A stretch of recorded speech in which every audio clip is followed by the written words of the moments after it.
안녕하세요. 여기는 96.3MHz 수원 FM입니다. 오늘도 문학과 음악 그리고 이야기로 마음의 산책길을 함께 걸어보는 시간, 영화음악과 함께하는 장지연의 에세이 산책 장지연입니다. 오늘 여러분들께 위로가 되어줄 문장 한 줄 소개할까 합니다. 헤르만 헤세의 이야기인데요. 그리고 어느 날 아침 우리는 결국 견뎌낸 모든 날들 덕분에 피어날 수 있게 된다. 이 문장은 독일의 작가 헤르만 헤세의 문학 세계를 잘 보여주는 말이에요. 고통은 성숙을 위한 과정이다라는 깊은 통찰이 반복적으로 등장하지요. 우리 내면에 숨겨진 가능성과 각성을 끌어내는 여정, 그 길 위에서 그는 늘 이야기합니다. 성장은 인내를 동반한 시간에서 비롯된다고요. 헤세는 말합니다. 사람은 누구나 고통과 방황, 시련의 시간을 지나 비로소 자기다운 삶, 진정한 자아의 얼굴을 마주할 수 있다고요. 시간이 지나면 괜찮아진다는 위로보다 더 깊은 뜻이 담겨 있습니다. 첫 곡 아웃 오브 아프리카의 OST 잘 들으셨나요? 이어서 오늘 저희와 함께 산책하실 우광환 작가님의 소설 족장 세르맥의 일부를 감상하시겠습니다. 우광환 장편소설 족장 세르맥 상권 초원을 흔드는 바람.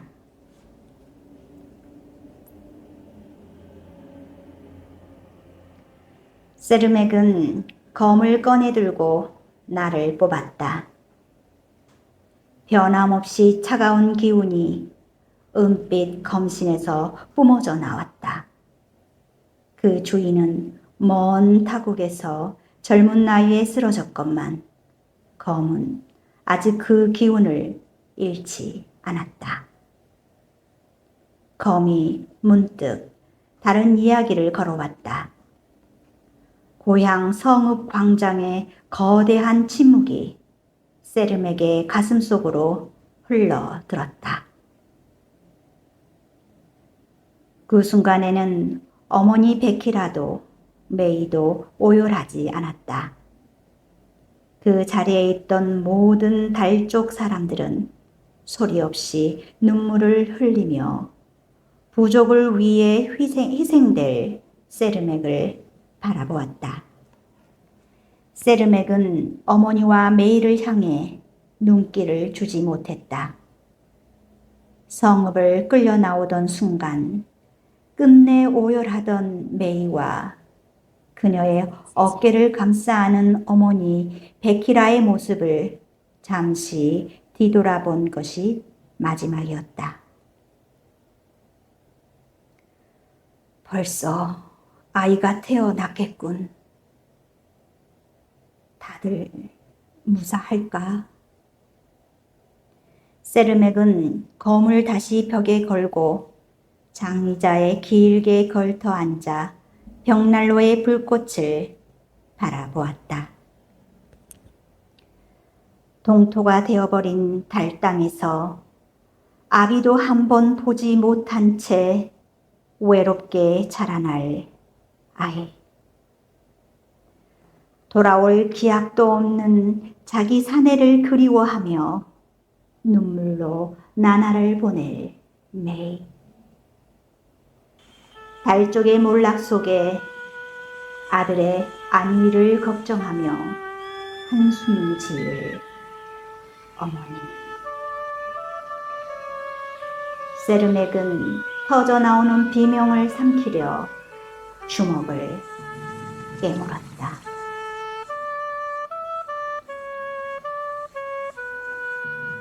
지금까지 작가님의 작품 중 일부를 낭송해 드렸는데요. 잠시 이어서 노래 한 곡 듣고 작가님 모셔보겠습니다. 이어서 들으실 곡은 영화 미션의 대표 OST 가브리엘스 오보에를 들어보겠습니다. 마음을 울리는 것 같아요. 오보에의 그 선율이 감동을 주네요. 이 힘이 정이라면 사랑은 설 자리가 없다라는 그 명대사가 이 영화에 나왔었는데요.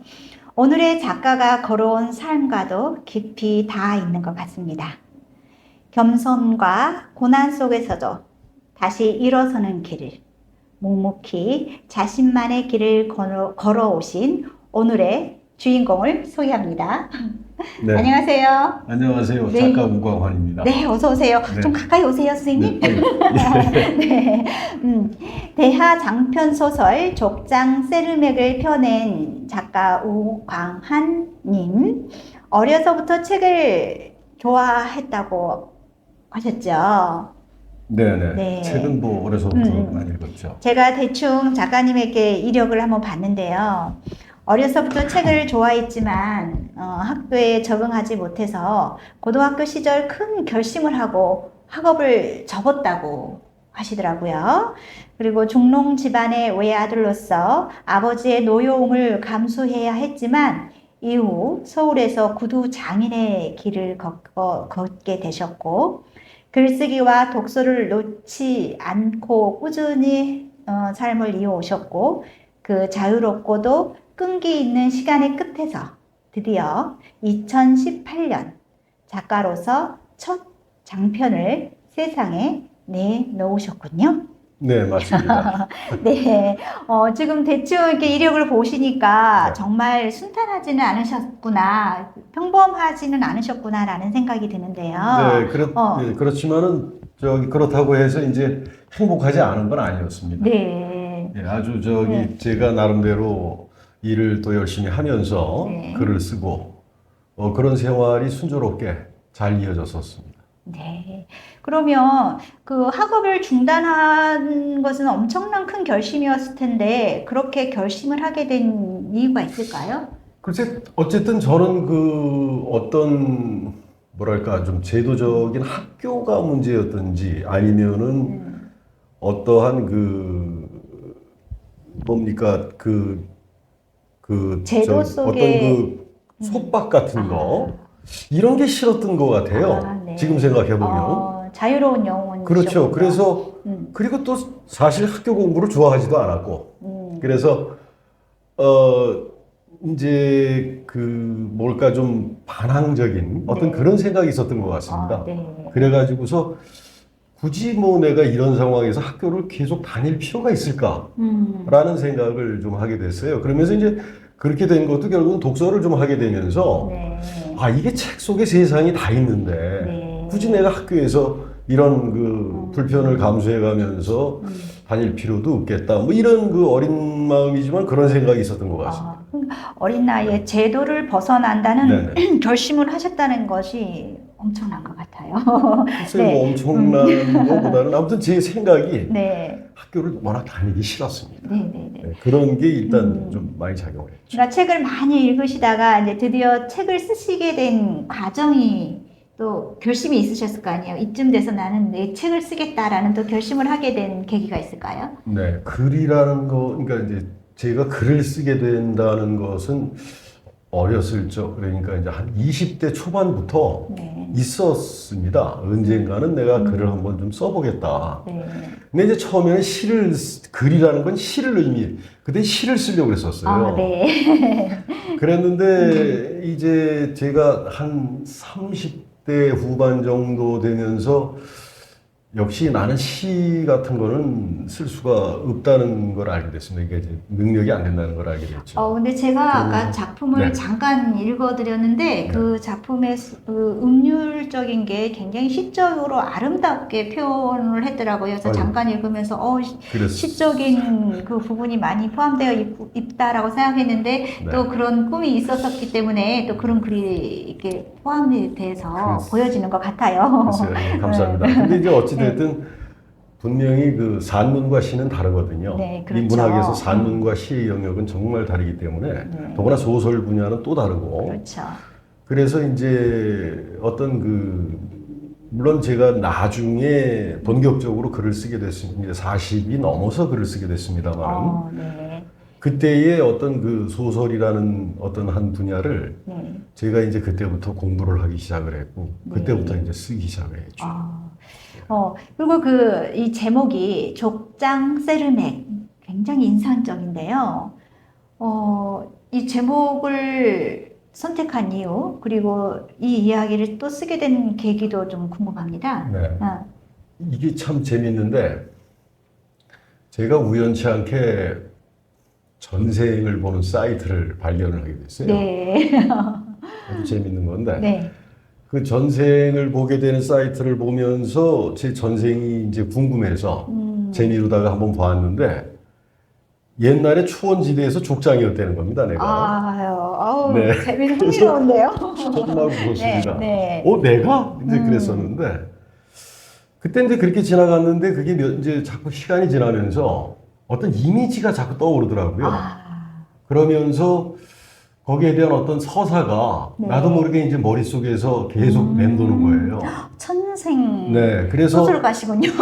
그래서 네. 그거를 갖다가 그 이미지를 하나하나 이제 형상화하기 시작을 해서 글을 이제 글을 처음에 이제 그렇게 시작을 됐던 거죠. 전생의 족장이 현생에 오셔서 글을 쓰신 거네요?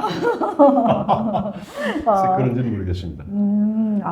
그렇군요. 네. 그래서 그러다 보니까는 이제 족장 세르맥이라는 그 이름이 이제 좀 생소하게 됐듯이 네. 우리나라가 무대가 아니고 이 한반도가 무대가 아니고 이 무대가 이 중앙아시아 그러니까는 그 몽골 이제 북만주서부터 몽골 고원을 거쳐서 저 헝가리까지 대스텝 지역이 이어집니다. 대초원지대죠. 거기를 갖다가 이제 이제 우리 고고학자들이나 이제 이런 사람들은 그 문명의 고속도로라고 할 정도로 아주 오랜 옛날부터 거의 1000년 전 정도서부터 사람들이 계속 교류를 했었어요. 거기를 무대로 한번 써보자 해가지고 그래서 이제 지명이나 사람 이름이나 이제 이런 모든 것들이 생소한 이름으로 다 이렇게 만들어져 있습니다. 네. 그래서 저희가 보통 이제 저도 뭐 습작을 좀 하곤 있지만 이제 저는 이게 필리핀을 소재로 해서 필리핀에 있는 이야기를 제가 좀 글을 썼었어요. 그래서 그 이야기 쓰다 보면 그 지역에서 그 사람들이 어떤 생각을 하고 어떤 걸 먹고 또 어떤 자연 환경이 있는지 그거가 좀 기반이 돼서 글을 쓰는데 풍부한 배경을 만드는 데 좀 도움이 된다라고 생각을 했는데 그러면 작가님은 이 중앙아시아를 한번 쫙 훑으셨을까요? 직접 가봤냐고요? 네. 가볼 필요는 없었습니다.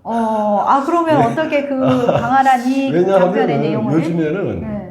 요즘에는 이제 필요하면 거기에 그 지역의 영상을 볼 수도 있고, 그 지역 사람들을 이렇게 영상을 통해서 볼 수도 있고, 또 책을 통해서 그 지역의 옛날 오래전 8000년 전서부터 예를 들어 어떠한 일이 일어났었는지 그런 것들을 다 볼 수가 있고. 그러니까 내가 직접 가볼 필요는 없다는 얘기죠. 많은 책을 통해서 읽은 것을 토대로 해서 뭐 역사 공부도 하시고 전체적인 걸 다 보시고 나서 거기에 대한 이미지를 영상으로 꾸며서 이걸 글로 표현을 해 주셨다는 거네요. 네, 그렇죠. 정말 대단한 것 같아요. 그래서 이 책을 읽은 사람들을 얘기를 들어보면 대부분의 이제 감상평들을 들어보면은 영화를 한 편 본 것 같다 이런 말씀들을 많이 하세요. 그게 왜 그러느냐 하면은 이제 여러 가지 이질적인 다시 말해서 우리가 평소에 보지 못했던 여러 가지 상황들을 많이 접하게 되는 건 사실이지만 둘째로 제가 이 글을 소설을 쓸 적에 그 편집을 할 적에 시나리오 형식으로 그 영화 대본 형식으로 편집을 했어요. 한 장면 한 장면 이렇게 챕터를 만들어 가지고서 이렇게 글을 장면들을 만들어 놨습니다. 그러다 보니까 이제 읽고 나서 그런 느낌을 가지시지 않았나 이제 이런 생각도 듭니다. 그러셨군요. 지금 이제 제가 그 서평을 한번 쭉 읽어봤었거든요. 한번. 근데 그 내용에서 보면 뭐 이제 일부겠지만 제가 좀 감명 깊었던 거라나 아니면 좀 이 얘기 듣고 이 이야기 다음 이야기가 어떤 이야기가 나올까 하고 조금 궁금했던 점이 있었거든요. 그 부분을 살짝 읽어드릴 테니까 네. 그 이후의 내용이 어떤 건지 네. 말씀을 해주시겠어요? 네. 그 상권 228쪽에 나온 내용이었는데요. 예하가 찾고 있는 사람이란 무엇보다 세상의 고난을 알고 이를 깊이 통찰할 수 있는 자라야 했다. 또한 그 고난과 더불어 생명의 불꽃이 선명하게 타들어갈 수 있는 인물이어야 했다. 예하는 인간에게 고난이 없다면 어떤 발전도 희망도 기대할 수 없다고 믿었다.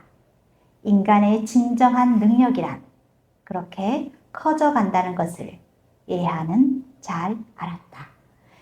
이 내용을 보며 예하가 찾던 인물이 도대체 누구일까요? 그게 누구일까요? 세르맥을 만나고 이제 그런 이제 혼자 이제 생각을 하는 건데 예하라는 사람은 여기에서 대상인으로 나오는 사람입니다.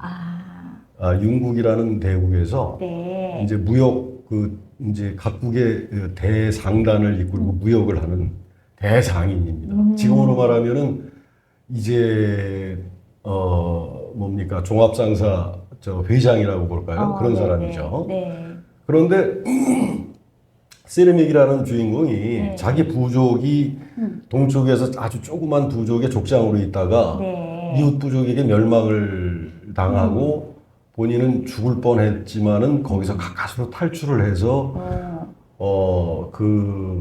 이제 지금으로 말하면 약 중앙아시아 정도쯤으로 와서 네네. 동쪽 끝에 살던 사람이 네. 중앙아시아쯤으로 와서 거기에 대국으로 있는 융국에 들어가서 이 예하 상단의 그 예하라는 사람을 처음 만나는 장면입니다. 네. 여기서 예하가 세르맥을 보고 네. 지금 자기가 젊었을 적에 그 상당히 고난을 통해서 오늘날의 대상단을 만들게 된 것처럼 네. 이 세르맥도 상당히 고난을 겪고 있구나. 이제 이런 생각을 하면서 이 사람을 스카우트하려고 하는 그런 지금 마음을 지금 표출하는 그런 장면입니다. 네, 그렇군요. 그러니까 지금 그러니까 이제 세르맥이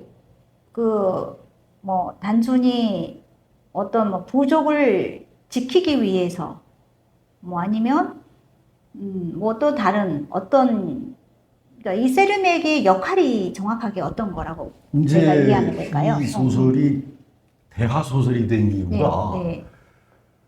그 세르맥이라는 한 인물이 네. 그 미개 지역이었던 다시 말해서 문명이 거의 없다시피 했던 네.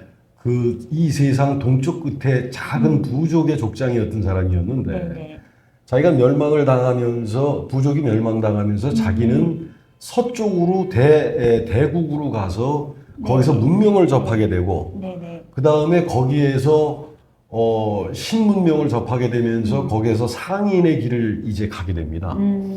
그러다가 나중에 그 나라의 그 정치적 격변에 휘말리게 되고 거기에서 왕이 죽으면서 태자라는 사람이 망명을 하게 되고 그러면서 그 어린 태자가 좀 나이가 좀 어린 사람이었는데 아직 20살이 안 된 사람이었는데 그 어린 태자를 모시고 다니면서 지켜주고 그러다가 나중에 태자를 도와서 태자를 왕위에 앉히게 되는 이제 큰 공을 세우게 되고 그러면서 그 대국의 융국의 재상이 된다 하는 그런 내용이거든요. 그러니까 개국 공신이네요.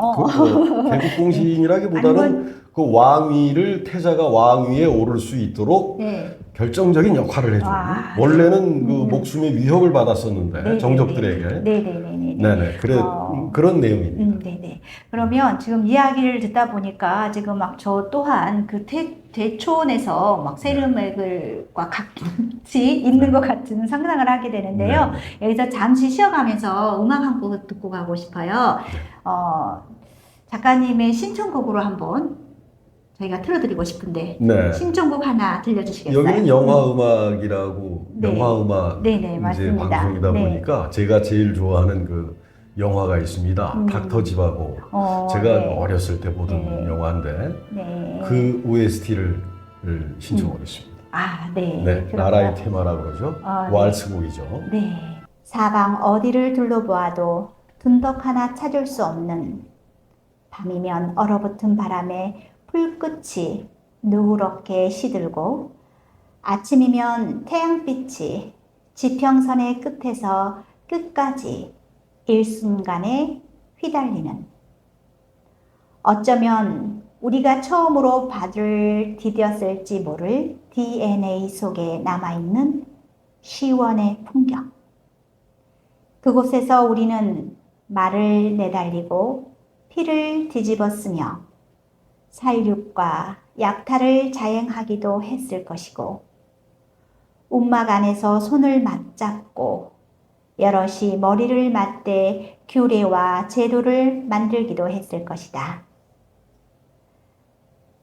족장 세르맥은 드넓은 초원과 황량한 사막, 험준한 고원을 배경으로 야만과 문명이 혼재한 어두운 시절을 살아간 뜨거운 인간 군상을 그린 환상 문학이다. 이 작품 안에 등장하는 수많은 인물들은 가상의 시공간 위에서 자신의 욕망에 따라 다른 박질을 친다. 시원의 공간에서 부끄러움도 스스러움도 없이 타고난 본성에 충실한, 그렇게 자신의 모든 것을 바치다 쓰러져가는 인물들의 모습은 장엄하기까지 하다. 그 욕망의 날줄들 사이를 세르맥이라는 시줄이 오가며 거대한 하나의 천으로 이야기를 자아낸다. 인류의 발전사, 야만과 문명의 대결. 지금 우리가 살아가는 세계의 규약과 제도는 거저 주어진 것이 아니라 앞서 죽어간 수많은 이들의 희생 위에 만들어진 것이다. 족장 세르맥의 무대는 이러한 것들이 세워지기 전 그래야만 하는 것이 없고 내가 곧 정의가 되는 무법의 공간이다. 그래서 그곳은 모든 것이 긍정되는 압도적인 자유로움의 공간이기도 하고 정도가 없는 사륙과 죽음의 공간이기도 하다. 그 안에서 살아남기 위해 또다시 자신이 겪었던 비극이 일어나지 않게끔 하기 위해 애쓰는 세르맥의 모습은 야망을 극복하고 문명을 일구려 애써온 인류의 이야기로 치환되어 깊은 감동을 준다. 이 책을 읽으며 우리는 인류를 실어 나른 두 개의 바람, 본능과 이성으로 환원되는 야만과 문명에 대하여 한 번쯤 깊이 생각해 보게 될 것이다. 네, 서평에 이어서 들으신 곡은 미국 드라마 왕자의 게임 OST 메인 주제곡 들어보았습니다. 작가님, 이제 저희가 서평까지 듣고 나니까 네.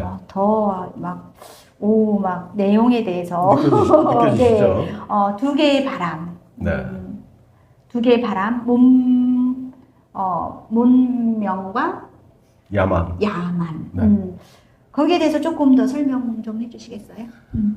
이게 이제 제 책의 이 책의 그 역사적 배경이 네네. 저는 지금으로부터 약 3,000년 정도 전에 네. 그때 당시로 지금 배경 설정을 했습니다. 왜냐하면은 그때 당시에 우리 인류가 처음으로 철기를 이제 발견을 하게 되고 네. 그래서 이제 부분적으로 어느 지역에서는 철기를 사용할 수 있게 되는 그런 기술을 터득하는 그런 시절을 그런 시대를 갖다가 우리 이제 보통 그 학자들이 말할 때에 한 3,000년 정도 전으로 이렇게 상정을 합니다. 그때 당시를 갖다가 이 시대 배경으로 만들었는데, 왜냐면 실제로 이 책에서도 철기 기술을 가진 그 기술자를 이 세리맥이 감옥에서 만나게 됩니다. 그래서 그 사람의 그 기술이 상당히 중요하다는 것을 깨닫게 되고, 그 기술을 세상에 알려야 되겠다는 사명을 갖고, 세리맥이 감옥에서 풀려난 다음에, 그 죄수는 살인죄로 거기에 들어갔고, 이제 세리맥은 정치적인 문제로다가 들어갔다가 금방 석방이 되는 바람에, 그 기술자 죄수를, 철기 기술자 죄수를 탈옥시키기 위해서, 상당히 이 노력을 기울이는 그런 장면이 이제 나오고, 나중에 결국은 그 철 기술을 갖다가 이제 결국 세상에 퍼뜨리게 되는 그런 대목이 나옵니다. 이제 이런저런 모든 거를 통틀어서 그래서 결국은 시대 배경이 약 3,000년 전이라 이제 그렇게 이제 시대 배경을 만들었는데, 그러다 보니까 그때 당시에 그 중앙아시아나 아까 말씀드렸던 대스텝 지역에서는 한쪽은 문명 지역일 수 있었지만 거의 나머지 이제 이 동쪽 부분은 거의 야만 지역이라고 볼 수 있죠. 그때 당시는. 그러다 보니까 이제 문명과 야만이 교차하는 시기다. 그러니까 어느 시기든 이렇게 문명이 변해되는 시기들이 있잖아요. 획기적인 시기들이 구석기 이제 석기 시대에서 이제 철기 시대로 바뀌면서 또 세상이 한번 바뀌고, 그죠? 이제 요즘으로 이제 현 세대로 돌아와서 보면 그 전기를 개발하고 또 전기가 들어오기 전과 후가 또 세상에 한 바퀴 또 완전히 요동치기 시작했고, 또 그 이후에는 또 컴퓨터의 보급이 있고 없고의 사이가 또 야만과 문명, 완전 그 상태의 야만과 문명은 아니지만 그 변화되는 거이고, 지금은 이제 그 세대를 넘어서 이제 AI, 그죠? AI가 또 세상을 또 어떻게 또 바뀌는 그 야만과 문명을 가로지르는 그런 기로에 서 있다고 봤을 때, 지금 이 작품이 3,000년 전이지만 세월을 거슬러 오늘날의 이야기이기도 하겠구나라는 생각이 좀 듭니다. 네, 그럴 수 있습니다. 네. 이렇게 연결이 되는 것 같아요. 문학이 또 글이 갖고 있는 힘이 또 그런 것 같아요. 세상을 단절시키는 게 아니라 연결시키는 거예요. 네. 그래서 이제 거기에서 중요한 거는 새로운 문명을 갖다가 이렇게 접하게 될 때에, 그때 당시에 처음에 철기 기술을 접한 사람들은 전쟁의 도구로만 쓸 생각을 했습니다. 그렇죠. 그렇지 않겠습니까? 철제 무기를 만들면 청동 무기보다는 상당히 유리한 입장에 서게 되고, 상당히 그 강한 군사력을 갖게 되는 이제 그런 상황에서 이제 무기로 사용할 생각들만 하고 있을 때에 여기에 나오는 이 세리맥이라는 주인공은 그것이 세상에 큰 변혁을 일으킬 것이다라는 걸 한눈에 알아봅니다.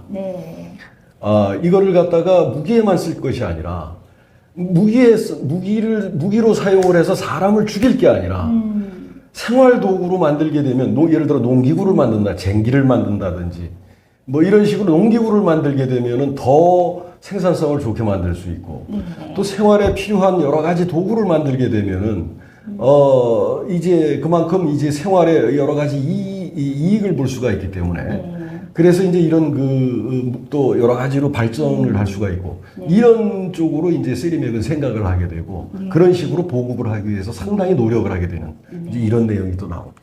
그 인물이 그 소설 속의 인물이지만 그 시대의 흐름을 읽고 또 무엇이 필요한지를 알아보는 그런 능력이 뛰어나잖아요.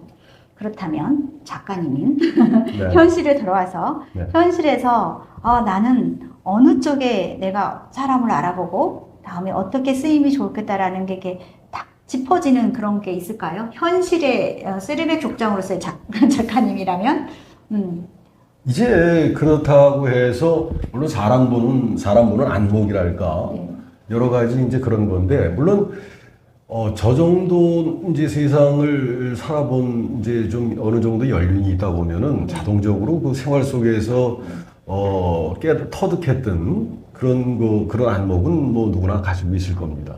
다만 여기서 얼마나 그것을 예리하게 바라보고 또 나름대로의 그 판단을 할 수 있느냐 하는 것은 이제 각자 개인의 그 어떤 역량 또는 경험의 상당히 많음과 적음 뭐 이런 거 저런 거와 또 결부될 수 있겠죠. 근데 저 같은 경우는 글쎄요, 제가 뭐 이렇게 이제 똑똑한 사람이 아니다 보니까 그런 밝은 눈을 갖고 있지는 않습니다. 네. 그러면 지금까지 이제 족장 세르맥의 이야기를 충분히는 아니지만 잘 들었는데요. 좀 두 번째 작품을 준비 중이시라고 하셨잖아요. 아니, 썼습니다. 써서 완성을 그러니까 했죠. 이제 출판 준비 중이시라고. 출판을 했잖아요. 준비 중이죠. 네. 그럼 두 번째 작품도 저희들한테 맛 좀 보여주시면 안 될까요? 네, 조금. 그거에 대해서 잠깐 설명을 드린다면은 네네. 인과율에 대해서 쓴 겁니다. 인과율. 인과율이라는 거 우리가 알고 있는 인과율은 이제 원인이 있으면 결과가 있다. 그 결과는 원인에 영향을 못 끼친다. 끼치지 못한다 하는 선형 인과율을 우리는 보통 알고 있죠. 그게 논리적으로 맞는 거니까.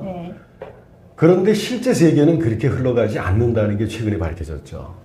그게 뭐냐면은 원인이 있으면 원인이 있어서 결과가 있지만 결과도 원인에 영향을 끼칠 수 있다라는 것이 밝혀졌습니다. 이게 어디에서 밝혀졌느냐? 양자역학을 통해서 밝혀졌죠. 사실 그런데 이것은 양자역학 이전에 원래 불교의 연기설의 핵심입니다. 부처님이 이미 2500년 전에 다 깨달았던 거예요.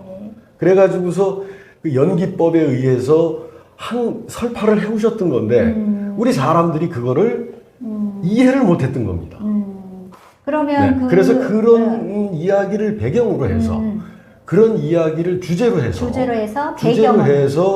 이제 어떠한 그러니까 아버지가 어머니가 없이 살던 이제 그 어떤 남자 주인공이 아버지가 재혼을 하게 되면서 그 새로 들어오신 아버지의 부인이 데리고 들어오는 딸이 하나 있습니다. 이제 그게 여동생이 되는데 그 두 자매가 나중에 아버지 어머니가 교통사고로 동시에 돌아가시고 아주 애틋한 부부였는데 동시에 돌아가시고 두 자매만 남았는데 한 사람은 이제 역사 교수가 되고 남자가 여동생은 헤어 디자이너가 됩니다. 우리나라에서 이제 좀 알아주는 좀 나름대로 좀 괜찮은 헤어 디자이너가 되는데 이 두 사람이 너무나 사랑을 하게 됩니다. 남녀 관계가 되는 거죠. 원래 자매인데. 이복 남매가 물론 이복도 아니고 이제 사실은 피는 안 섞인 사람들이죠. 어머니가 데리고 온 새로 온 어머니가 데리고 온 이제 딸이 하지만 분명히 자매였지 않습니까? 하지만 분명히 자매였는데 두 사람이 상당히 사랑을 하게 되는 그런 상황인데 두 사람은 둘 다 자기 속으로 그걸 감추려고 하죠. 왜냐하면 사회적으로 금기사항이니까. 그러다가 결국 어떠한 연유로 인해서 전생을 경험하게 됩니다. 이것도 남자가. 환상물인가요? 그렇죠. 아니 환상이라고는 볼 수가 없는데 실제 우리가 아는 현실에서는 환상이라고 볼 수가 있죠. 그러나 과학적으로는 환상이 될 수가 없는 겁니다. 사실인 거죠. 양자역학적으로 볼 때는 그게 사실인 건데 우리 일반인들이 볼 때는 환상적으로 보일 뿐이죠.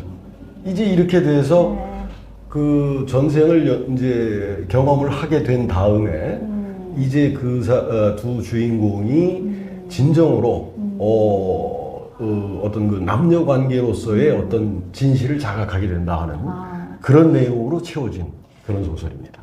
그러니까 이제 전체적으로는 그렇지만 좀 이제 사랑 이야기고 현대물이면서 약간 판타지가 가미된 그렇다고 볼 수가 있죠. 있네요.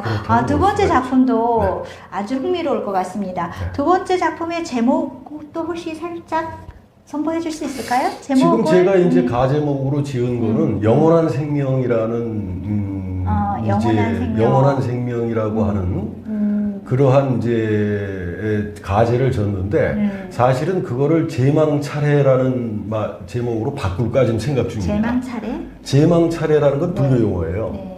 불교 용어인데 제망차례라는 게 무슨 말이냐면 그게 한자 용어인데 그게 무슨 의미냐면은 제석천 그러니까 전 우주에 불교에서는 우주를 제석천이라고 합니다. 전 우주의 모든 인연이 그물처럼 얽혀 있다. 그물처럼 얽혀 있다. 아까 설명했다시피 그러니까 원인이 있어서 결과가 있고 결과는 원인에 영향을 끼치지 않는다라는 게 아니고 원인으로 인해서 결과가 만들어지지만 결과 역시도 원인에 영향을 끼치는 그런 모든 이 인연의 선들이 그물처럼 얽혀 있다 해서 제망차례라고 그럽니다. 그래서 제목을 제망차례로 바꿀까 좀 생각 중. 이제 제목을 좀 쉽게 하시면 안 될까요? 그러니까요. 그래서 망설여 주는 겁니다. 네, 그래서 망설여 주는 겁니다. 그래서 영원한 생명이라는 제목은 이제 어떤 인연이라는 건 지속적으로 인연이 되기 때문에 이어지기 때문에 그래서 영원하다. 모든 생명은 영원하다. 이런 의미에서 이제 영원한 생명이라고 지은 건데. 요즘에 이제 최근에 그 드라마 중에 그 김혜자 여사님이 나왔던 그 드라마가 있었는데요. 그 죽어서 천국으로 가서 또 천국에서도 똑같이 이 현 시대에 만났던 사람들과 그 인연을 맺어가면서 이렇게 살아가는 그 이야기들을 하는 드라마가 있었거든요. 그래서 되게 재밌게 봤었는데 문득 그 생각이 좀 스쳤어요. 그리고 또 이런 생각도 스쳤어요. 그러면 저와 작가님은 어떤 연기설에 의해서 오늘 이 자리에 있게 된 걸까? 순간 생각하게 되었어요. 모르는데 원래 그 부처의 가르침에도 저는 사실 기독교 신자입니다. 자꾸 부처 얘기를 하게 되는데 부처의 가르침 중에서도 이 세상에 존재하는 거는 아무것도 없다라고 그래요. 그래서 공사상이라고 빌공자 공사상이라고 그러죠. 모든 것이 연기에 의해서 변화될 뿐이다. 이렇게 나오는 거거든요. 이렇게 이제 설명을 하거든요. 연기라는 것은 인연이라는 걸 말하는 겁니다. 인연에 의해서 변화될 뿐이다. 그러니까 결국은 모든 것은 하나의 개체적 성질로서 존재하는 건 아무것도 없다라고 이렇게 설명을 합니다. 그러시구나. 그리고 그러면 우리 독자들한테 나는 어떤 작가로 기억되고 싶다. 글쎄요. 그저 열심히 노력하는 작가였고 독자들과 함께 여러 가지 많은 것을 고민한 작가. 이렇게 기억이 됐으면 좋겠습니다. 그러니까 성실하고 노력하는 이야기꾼. 그렇죠. 청생 이야기꾼이시라라는 생각이 들어요. 조선시대쯤 그렇게 자판 깔아놓고 이야기를 들려주셨던 분이 아니실까라는 생각을 할 정도로 너무 말씀을 잘하셔서요. 시간이 훌쩍 지나가는 것도 모르고 이렇게 막 지나갔어요. 아유, 감사드립니다. 그럼 끝으로 노래 한 곡 더 들려드리면서 이제 저희 선생님을 보내드려야 되겠어요. 그래서 우리 너무너무 하실 말씀 반도 못 하셨죠? 충분히 하긴 했습니다. 아쉽긴 하지만. 우리 끝으로 우리 청취자 여러분들께 인사 말씀 한번 나눠주시고 그러면 이제 또 우리 두 번째 책이 나오면 한 번 더 모시고 싶어요. 그때 또 한 번만 나오실 거죠? 언제든지 초대해 주시면 언제든지 나오고. 네, 그럼요. 청취자 여러분들께 마지막 인사 한번 나눌까요? 청취자 여러분 감사드립니다. 제가 소설을 쓰는 우광환입니다만은 앞으로 제 책을 조금 기억해 주시고 같이 읽어 주시고 또 질타도 해 주시고 여러 가지 조언도 해 주시고 이렇게 해 주셨으면 좋겠습니다. 독자분들께서 제 책을 읽으시게 되면은 물론 그 재미가 있는지 없는지는 이제 작가의 책임이겠습니다만은 그러나 작가인 제가 얼마든지 자신 있게 권할 수 있는 책입니다. 단지 읽으시고 질타해 주실 부분을 좀 만들어서 질타를 해 주신다면 더욱 고맙겠습니다. 감사드립니다. 네, 감사합니다. 오늘 여러분들은 영화음악과 함께하는 장지연의 에세이 산책 중이시고요. 이제 우리 작가님, 함께 해주신 작가님 우광환 작가님 여기서 보내드려야 될 것 같아요. 오늘 작가님 너무 감사합니다. 감사합니다. 감사합니다. 오늘 에세이 산책에서는 자신만의 길을 걸어온 한 작가의 목소리를 통해 우리 삶에도 문학의 빛 한 주기를 들여다보았습니다. 문학은 인간의 영혼이며 삶의 길잡이.